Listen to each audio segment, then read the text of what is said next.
Good morning mga kababayan. Ngayon po ay nandito na po ako sa bahay. Kauwi ko lang mga kasimple. Bago ako magbihis mga kababayan, magluluto po ako ngayon ng tauge na mayroon. Ano ba ito? Isda na. Nawala na naman ako sa tauge po na mayroon isda na galunggong. Piprito ko muna yung galunggong bago ko himay-himay yan. Tapos ilalagay ko sa tauge kasi nagsawa na po tayo sa karne. Tauge naman tsaka. Mga kababayan, hindi ko alam kung kailan ko i-upload ito. Basta importante, nag-intro muna ako dito mga kababayan. Paano? Kumusta po kayo lahat mga kababayan? Nandito naman sa Simpleng Buhay USA. Ako pala si Vilma Salafar, Kiambao, Tobonlete. Now, nandito sa Amerika. Paano po? Kumusta po kayo lahat? Sana nasa maayos kayo habang nanonood kayo at TV kan Simpleng Buhay. Paano po? Sige po, magbibis na ako tapos magpiprito ng isda galing sa freezer. Charot! Ilalagay ko muna sa pinggan, lalagyan ko muna ng tubig para mawala yung yelo. Ay siyas, magprito na po tayo mga kababayan para may pagkain ang aking pamilya dito at kayo din mga kasimple. Paano po? Ito na mga kababayan yung aking lulutuin. Lumpia, hopya, lumpia. Lumpia ba yan? Hindi naman lumpia. Lumpiang tauge ang ihahalo ko na isda. Dinurog ko muna, gigisa ko muna siya. Tapos ito, hindi ko na siya igigisa yung tauge para sariwa. Pero mamaya ko na siya bubuksan para hindi siya mangitim. Ito na po yung balat. Ito sibuyas. Ulitin ko lang mga kababayan ha. Ito hinimay-himay ko po ito. Tapos ayan na po yung mga lamas. Tapos mga kababayan, is prutas. Ayan yung prutas, papaya, kalabasa, at saka, mayabas. Ayan yung mayabas. Asya, sorry po. Sibuyas, at saka mangga, at saka kalabasa, at saka panglaga kong gabi. Luya, mga kababayan. Ito yung amin, yung filter na water. Dito yan, parang gray po. Paano mga kababayan, mamaya ulit pinakita ko lang sa inyo kung anong lulutuin naman ni Ate B, ni Simpleng Buhay USA. Mga kababayan, magkukoking ulit tayo, magigisa na tayo, Ayan, lumpiang tauge na mayroon isda at saka hipon na giniling ko. Masarap po yan mga kasimple, Ba? Minsan naman kasi gulay-gulay naman tayo. Lalagyan ko na lang siya ng pasas para matamis-tamis konti. Sige na po mga kababayan, mamaya ipapakita ko na sa inyo pag nagbabalot na ako, Yan. Ang ganda tingnan na, carrot, sibuyas, at saka isda. Mga kababayan, magigisa na po ako, sa mga kasimple. Gigisa na natin.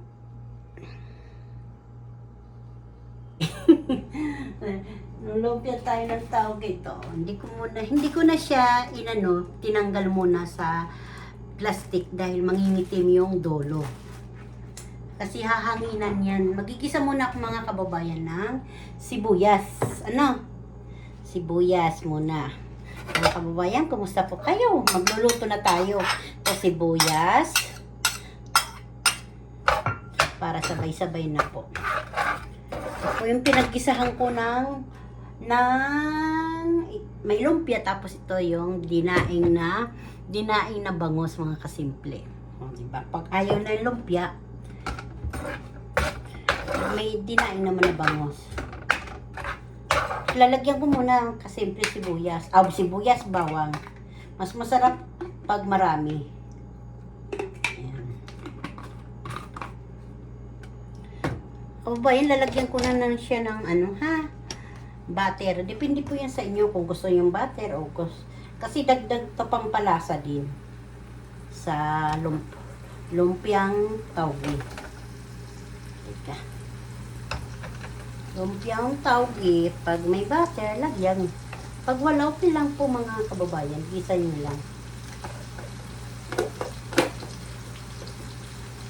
Kasi dito mga kababayan, butter. Hindi namin niisip na kahit $3, parang magaan pa sa bulsa. Tapos, Mga kababayan, lagay ko na yung carrots.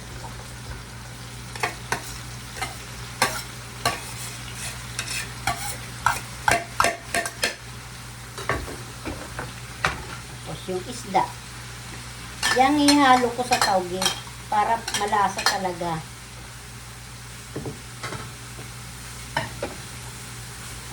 Tapos, mga kababayan, halo ko na rin yung hipon na giniling ko. Giniling ko sa kutsilyo.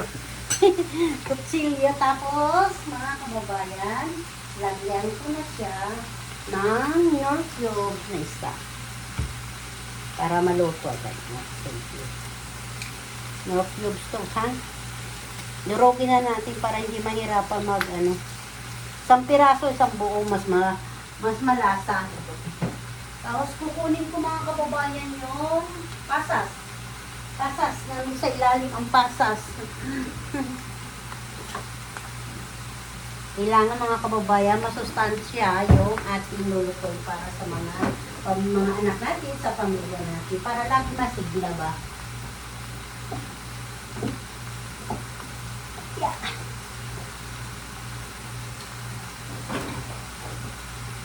Ito po yung pasas. So, pasas, mga kababayan. Tapos, dugtong ito, mga kababayan, ano na po ito, ha? Yung pagbabalot para hindi na humaba.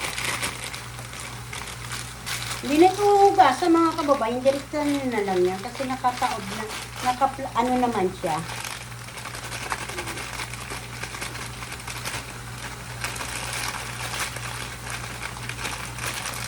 Sabi nga mas masarap pag marami. Pangkadagdag din panlasa yan ito. Tinatali ko yung ganito, mga kababayan.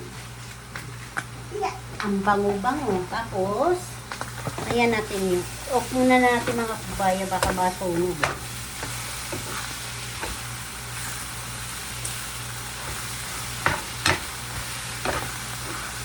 Ang bango-bango na, mga kasimple.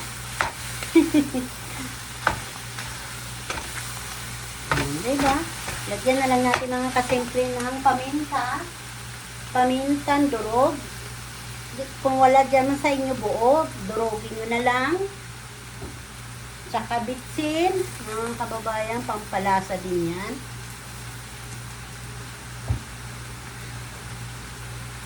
Hindi na tayo magagamit ng asin. Dahil may paano na tayo. Depende po yun sa inyo kung lalagyan nyo pa asin. Sa akin, muna patis para maano talaga ang lasa.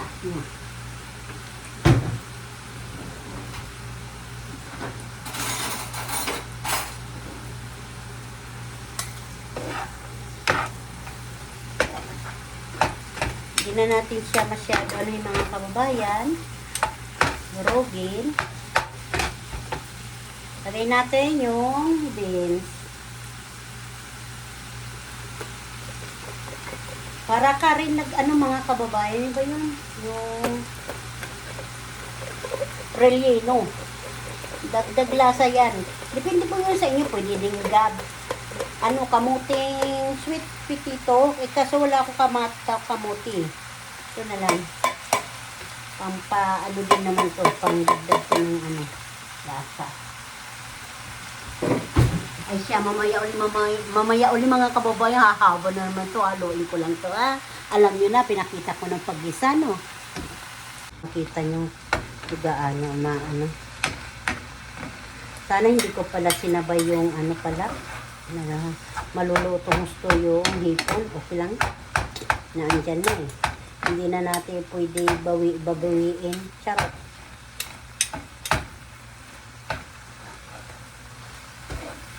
Kung pwede bawiin, parang kami na pag sinubo pwede iluwa. Charot. Ito yung lumpiang tawgi na mayroon isda. Himay-himay ko lang. Tapos may mayroon, ano ba ito pangalan nito? Yung beans, saka carrots. Hindi na nakita ang carrots kasi ginadyad ko siya. Parang Malilit tingnan. Huhugasan ko ng mga kasimple yung beans. Tikman ko muna.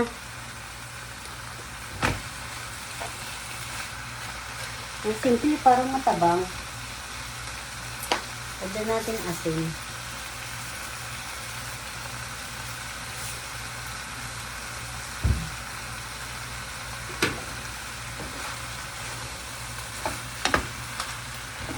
Hinatay ko muna.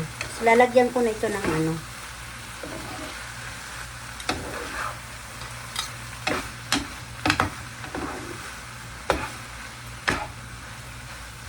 Okay na to. Ito na yung lamas, mga sangkap sa aking tawgi. Mga kababayan, mag-umpisa na tayo magbalot. Ang aking lumpiang tawgi.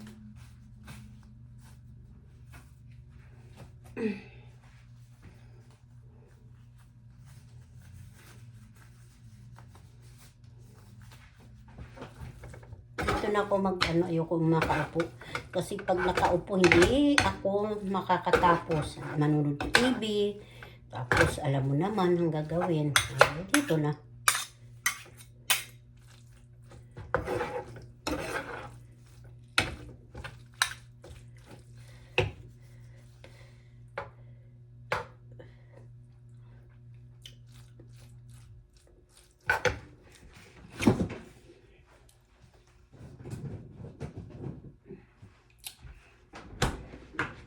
Yung kababayan, kulang pang palasa ko dahil wala pa pala itlog.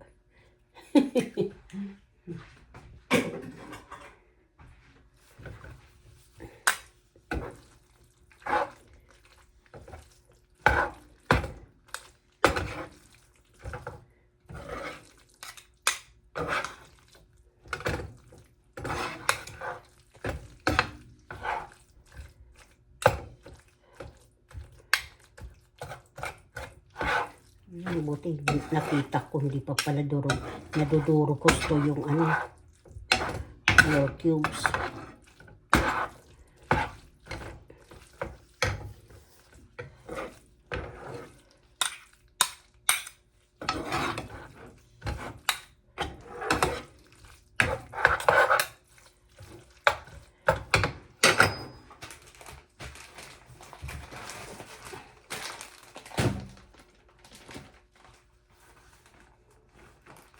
Yung mga kasimple na tira ko po ito nung nag-Shanghai ako.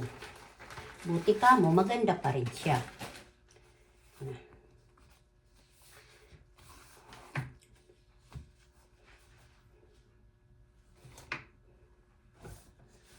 Unahin muna natin yung ano pa pangalan nito, tawgi.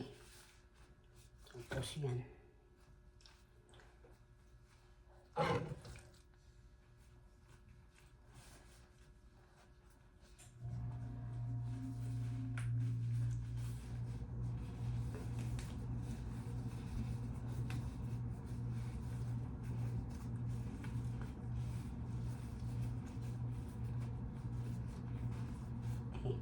Mukhang nadudurog eh. Teka nga. Sana magkasya ito mga kababayan ang aking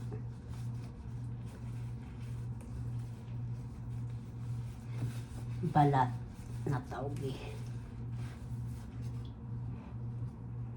Ito po yung pandikit ko. Ano po ito?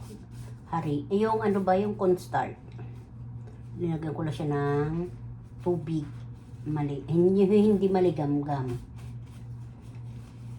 Dapat pala kuha tayo ng titikman muna natin mga kasimple pag okay na. Mamaya ulit mga kababayan kasi hahaba na naman tayo. Magbabalot lang naman ako nito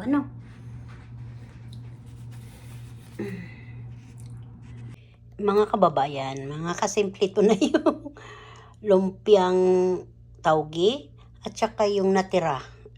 Ito, wala na kasi naubusan ako ng tawgi. Lumiliit pala yun. Tinikman ko muna siya kung tama lang ang lasa mga kasimple. Yan o, tinikman ko siya. Tama lang, o, diba?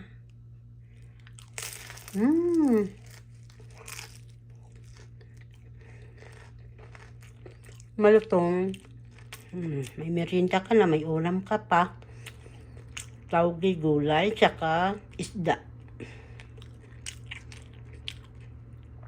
Depende po yun sa inyo kung anong isawsawin nyo, yung ipang ano. Mas maganda po ito yung mayroon to, ano po, yung toyo, suka, kunting asin, kunting asukal, tapos may pipino. Diba? Masarap po. Paano? Piprito ko na siya rito. Dadagdagan ko muna siya ng mantika. Yung mayroon po ako nagprenito, ayun, nasunog. Hindi naman nasunog, nangitim lang. Charot. Nakakapagod ang buhay pag ganito. Makuti. Pag ganito ang ulam mo.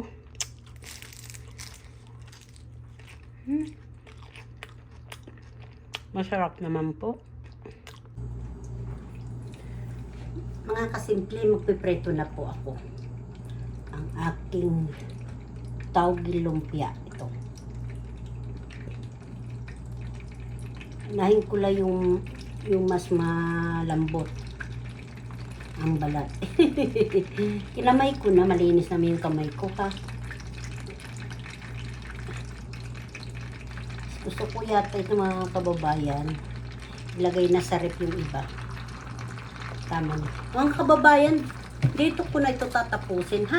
Ito po yung ginawa ko.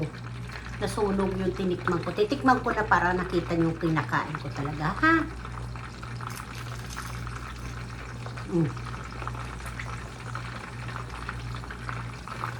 Ang sarap po. Paano po mga kababayan? Maraming pong salamat sa panonood sa akin, ha? Hindi na ako magpapakita ng kasi mamaya pagkakain ng pag-ano ng mga kababayan. Hahaba na ito. Maraming pong salamat. Ingat kayo palagi. Ito nagluto naman si Ate B ng tauge lumpia. Sige po mga kababayan, pipreto ko na lang siya. Alam niyo naman yung pagpreto. Maraming pong salamat. Ingat po kayong lahat dyan mga kasimple, ha. Ito na po yung aking finish na lumpia. Lumpia ng tauge. Yung iba po, linagay ko na po sa freezer para po pag hindi naman ito mauubos. 4 lang kami kakain.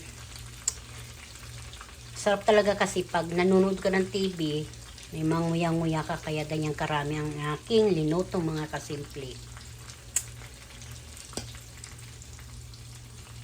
Mahina lang yung apoy para hindi masunog yung sa ibabaw.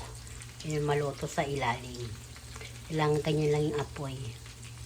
Parang mahinhin ba? Tapos luto naman yung sa loob.